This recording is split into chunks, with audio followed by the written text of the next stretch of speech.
माँ की अनमोल ममता की कहानी।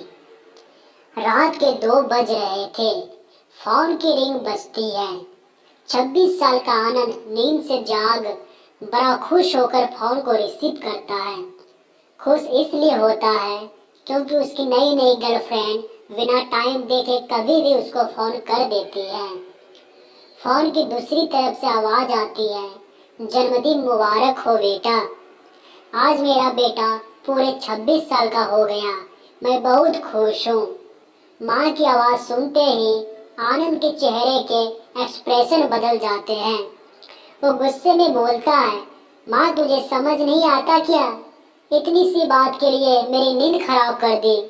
ये बात तो तू मुझे सुबह भी बोल सकती थी। इतना कहकर वो फ़ोन काट देता। थोड़ी देर बाद फिर से फ़ोन की रिंग बजती है। आनंद फिर से फ़ोन उठाता है और इस बार फ़ोन पर पापा होते हैं। आनंद इस बार आराम से बात करता है। थैंक यू पापा, आपने मुझे बर्थडे विश करने के लिए फ़ोन किया, वो भी इतनी रात को।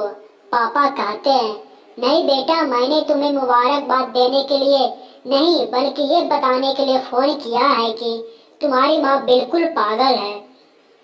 वो इतनी पागल है कि पिछले 1 महीने से मुझे हर दिन तेरा बर्थडे याद दिलाते आ रही है। वो इतनी पागल है कि तू हमसे सैकड़ों किलोमीटर दूर है, फिर भी उसने यहाँ पर खुद अपने हाथों से तेरे लिए केक बनाया है।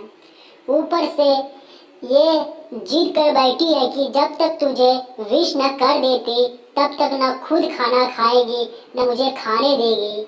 आनंद सब ध्यान से सुन रहा था और उसे ये महसूस भी हो रहा था कि उसने अपनी माँ को फॉर ग्रांटेड ले लिया था। वो बोला, नहीं पापा माँ बिल्कुल पागल नहीं है। पापा कहते हैं, नहीं बेटा, तू अपनी माँ के पागलपन को नहीं जानता है, मैं जानता हूँ। वो तो 26 साल पहले ही पागल हो गई थी जब डॉक्टर ने उसे कहा था कि ये तो हम बच्चे को बचा सकते हैं या आपको। उसने बिना 1 सेकेंड भी सोचे बच्चे को बचाने का फैसला ले लिया और मुझे भी कसम देकर उस फॉर्म पर साइन करने के लिए मना लिया था जिस पर लिखा था उसकी जिंदगी इस ऑपरेशन से खतरे में है और अगर उसे कुछ होता है तो उसके जिम्मेदार डॉक्टर नहीं होंगे। अब तू ही बता, बिना तुझे देखे जो औरत तेरे लिए मरने को तैयार हो जाए उसे हम पागल नहीं कहेंगे तो क्या कहेंगे? इतना कहकर पापा ने तो फोन रख दिया। आनंद ने भी अब वो ये महसूस किया था कि वह जो कर रहा था वह भूल नहीं, गुनाह था।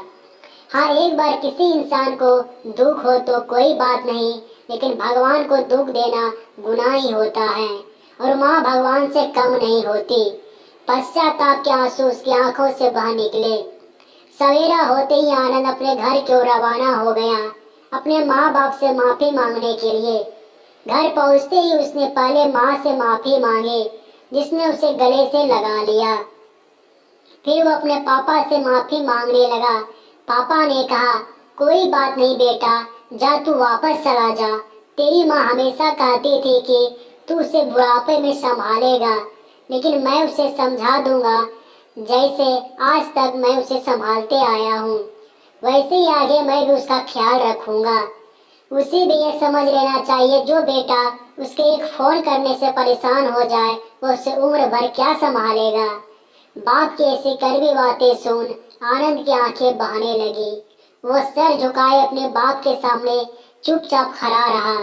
अपने बेटे को परेशान देख माँ आगे आती है और पापा को कहती है, जाने दीजिए, माफ कर दीजिए, हमारा ही बेटा है।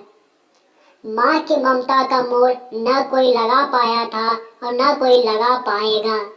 9 महीने प्रसव की पीड़ा सहन करके हमें नई जिंदगी, नई दुनिया में लाने वाले माँ ही हमारी हर गलती को माफ कर सकती है। तो दोस्तों, आपको यह कहानी कैसा लगा कमेंट में ज़रूर बताइए और चैनल पे जो नए हैं चैनल को सब्सक्राइब करें। आप लोगों का कहानी सुनने के लिए बहुत बहुत धन्यवाद दोस्तों।